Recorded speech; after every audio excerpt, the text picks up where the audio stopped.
Green অ্যাঞ্জেলে স্বাগতম বন্ধুরা। কেমন আছেন সবাই? আশা করি সবাই ভালো আছেন। আমি অ্যাঞ্জেল। আজ আপনাদেরকে দেখাবো গরমে ঘামাচি থেকে মুক্তির সম্পূর্ণ প্রাকৃতিক চমৎকার উপায়।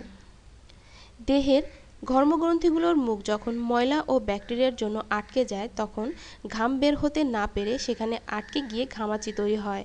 সাধারণত পিঠ, বাহু, পেট এসব স্থানে ঘামাচি দেখা দিলেও অনেকের মুখে, কপালেও অতিরিক্ত গরমে ঘামাচি দেখা দেয়। এটি শুধু দেখতেই বিচ্ছিরি নয়, বরং এর সাথে যুক্ত হয় চুলকানি বা নানা রকম সংক্রমণ। যন্ত্রণাদায়ক ঘামাচির সাথে পরিচয় নেই এমন মানুষ খুঁজে পাওয়া যাবে না।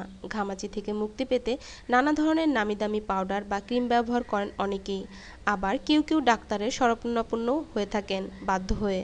অথচ ঘরে বসেই কিছু ঘরোয়া উপাদান ব্যবহার করেই সম্পূর্ণ পার্শ্ব প্রতিক্রিয়াবিহীনভাবে মুক্তি পাওয়া যেতে পারে এই যন্ত্রণা থেকে। আসুন জেনে নেওয়া যাক ঘামাচি থেকে চিরকালের জন্য মুক্তি পাবার 7টি দারুণ সহজ উপায়। বরফ। ঘামাচি আক্রান্ত জায়গাটিতে খুব ভালোভাবে বরফ ঘষে নিন। দিনে 2-3 বার করুন, দেখবেন খুব চটজলদি সেরে যাবে ঘামাচি। মুলতানি মাটি। 4 থেকে 5 টেবিল চামচ মুলতানি মাটি, 2 থেকে 3 টেবিল চামচ গোলাপ জল ও পরিমাণ মতো পানি মিশিয়ে একটি ঘন পেস্ট তৈরি করুন। ঘামাচি আক্রান্ত জায়গায় পেস্টটি লাগান, 2 থেকে 3 ঘন্টা রাখুন, তারপর ঠান্ডা পানিতে ধুয়ে ফেলুন।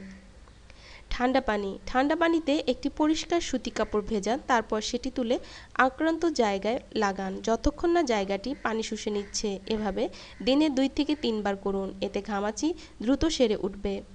Baking soda. 1 কাপ ঠান্ডা পানিতে 1 টেবিল চামচ বেকিং সোডা নিন, একটি পরিষ্কার কাপড় এতে ভিজিয়ে নিংড়ে নিন ও ঘামাচি আক্রান্ত জায়গায় লাগান। নিম পাতা।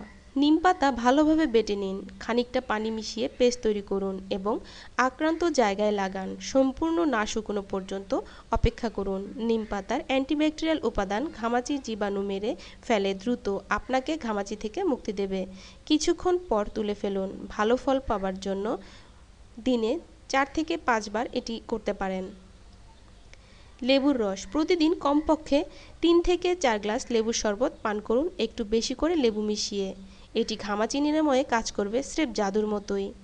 অ্যালোভেরা। অ্যালোভেরার রস বের করে ঘামাচি আক্রান্ত জায়গায় লাগিয়ে রাখুন না শুকনো পর্যন্ত। এরপর ঠান্ডা পানিতে গোসল করে নিন। ব্যাস, এবার দেখুন আপনার হাতের কাছে কোন উপাদানটি সবচেয়ে সহজলভ্য, আর সেটি দিয়ে শুরু করে দিন ঘামাচির বিরুদ্ধে লড়াই। জয় আপনার নিশ্চিত। বন্ধুরা, ভিডিওটি ভালো লাগলে অবশ্যই লাইক দিয়ে আমাকে উৎসাহিত করবেন আর শেয়ার করে অপরকে দেখার সুযোগ করে দেবেন। আর বন্ধুরা, চ্যানেলটি সাবস্ক্রাইব না করে থাকলে প্লিজ এখনই সাবস্ক্রাইব করে ফেলুন। ভালো থাকবেন সবাই। আজকের মতো বিদায়। আল্লাহ হাফেজ।